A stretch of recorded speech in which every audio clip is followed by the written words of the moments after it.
السلام عليكم ورحمة الله. النهاردة فيديو جديد ومنصة جديدة إن شاء الله من منصات التسويق بالعمولة. إن شاء الله معانا النهاردة شرح منصة جمال. منصة جمال دي منصة مصرية من أكبر المنصات في مصر، ولو سواء عايز تشتغل عليها مسوق بالعمولة أو في الدروب شيبينج متوفر على المنصة دي إن شاء الله. وهسيب لكم رابط المنصة في الديسكريبشن ان شاء الله. هنخش على المنصة كده وهتضغط على تسجيل. المنصة هتبقى معاكم بالشكل ده، هتضغط على تسجيل، هتفتح معاكم بالشكل اللي حضراتكم شايفينه ده. بتكتب اسمك والبريد وكلمة المرور وبتأكد كلمة السر وبتكتب تاريخ الميلاد ونوع المسوق. بتختار على حسب، عاوز عمولة ثابتة أو عمولة حرة، بس الأفضل تخليها عمولة حرة. وبتختار المدينة بتاعت حضرتك، المحافظة والمدينة، وبتدخل عنوانك ورقم تليفونك كيف ستعلن عن المنتجات. بتختار سواء كان عندك موقع إلكتروني أو هتسوق على فيسبوك أو تويتر أو انستجرام على حسب، وبتدخل رابط الموقع الخاص بيك وبتضغط وافق على الشروط والأحكام وبتضغط تسجيل.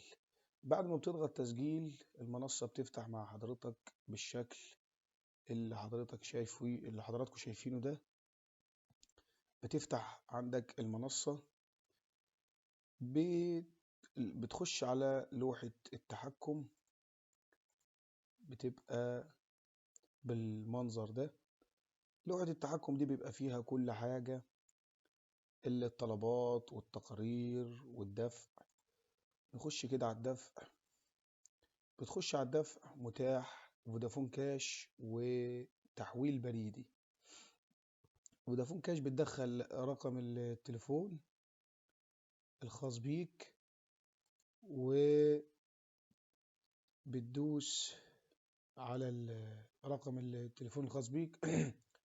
ده بيبقى بعد كده على المنصة، بحيث هي بتحول لك عليه الأرباح. بعد كده ان شاء الله هنتعلم طريقة ازاي بعد كده لما يبقى في فلوس على حسابك على المنصة بتعمل حاجة اسمها طلب صرف المبلغ او طلب سحب الارباح.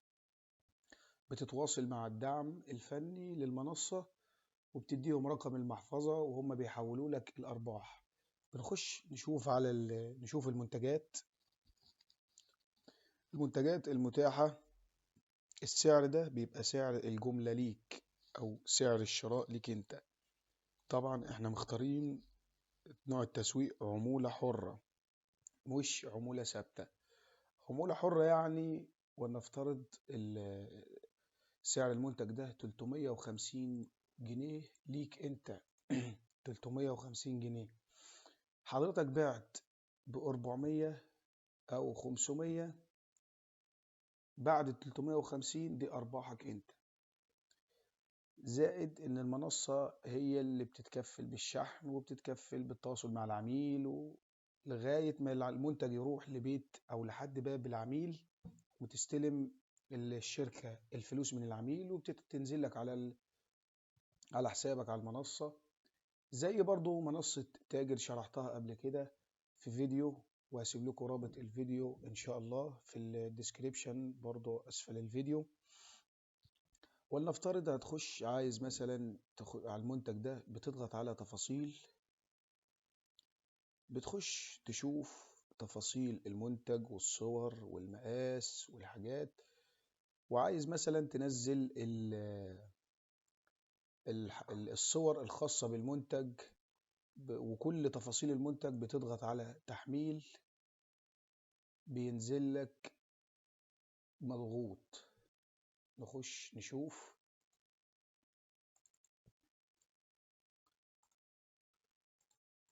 ده بيبقى مضغوط، بتعمل فك ضغط وبتخش على عفوا على صور المنتج.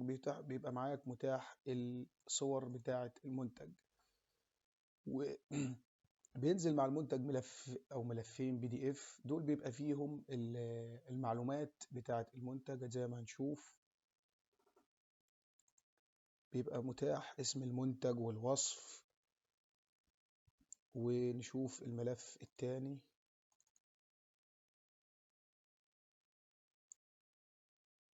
بيبقى فيه اسم المنتج والوصف بتاع المنتج لو حابب تعمل نسخ، ولو بتيجي بعد كده او هتعمل اعلان فبيبقى متاح.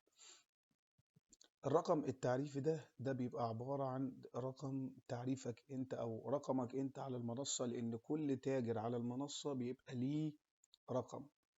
وعندك هنا ينفع لو عندك اكونت على ايزي اوردر، ينفع تربطها او تربط متجرك من ايزي اوردر بمنصة جمال.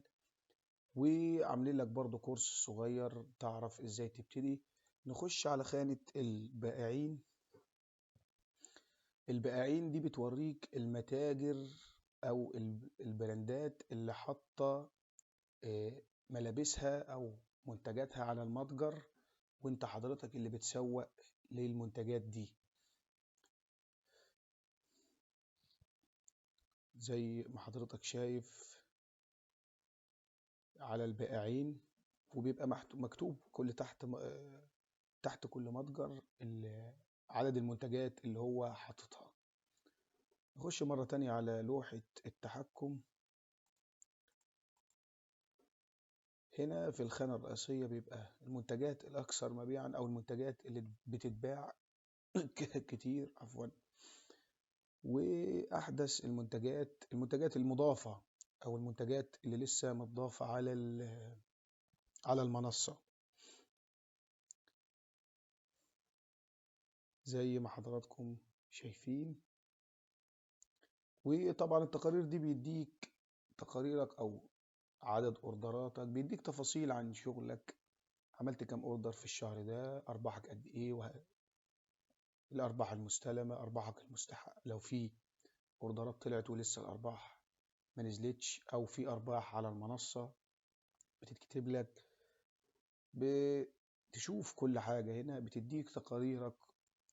وهنا الطلبات دي بيوريك طلباتك، أو تقدر بعد كده بعد ما بتأكد طلب للعميل، وهنشوف دلوقتي ازاي تعمل طلب للعميل، بتقدر تتتبع او تعرف حالة الطلب من الخانة دي، سواء اتشحن او وصل او تم تسليمه للعميل، وهكذا.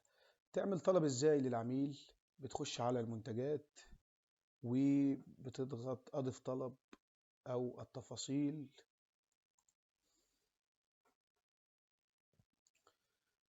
وتخش تضغط اضف طلب. بتحدد بقى كمية المنتج، المقاس واللون، طبعا احنا مش بنختارهم، بتختاره اولا.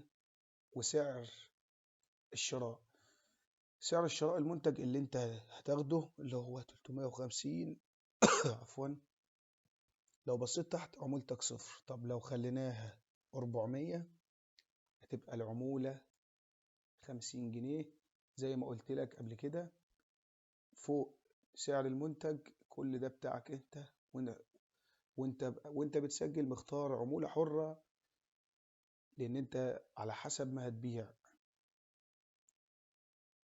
بتكتب اسم العميل ورقم التليفون، وبتختار المحافظة والمدينة والعنوان، ولو في صفحة فيسبوك أو الكلام ده كله اختياري، صفحة فيسبوك. وطبعا اختياري برضه صفحة الفيسبوك. لو في أي ملاحظات بتكتبها، مثلا العميل بيبقى موجود في البيت الساعة كذا، أو هيستلم العميل الأوردر في المكان الفلاني، وبتدوس أضف الطلب. كده بيوصل للشركة، وبعد كده الشركة بتتواصل مع العميل وبتتكلف أو بتتولى هي الشحن، وبتاخد المبلغ من العميل أو الفلوس من العميل، وبتنزل لك أرباحك على المنصة. بكده يكون شرحنا النهاردة خلص، واستنونا في فيديوهات جديدة إن شاء الله، وما تنسوش تشتركوا في القناة. والسلام عليكم.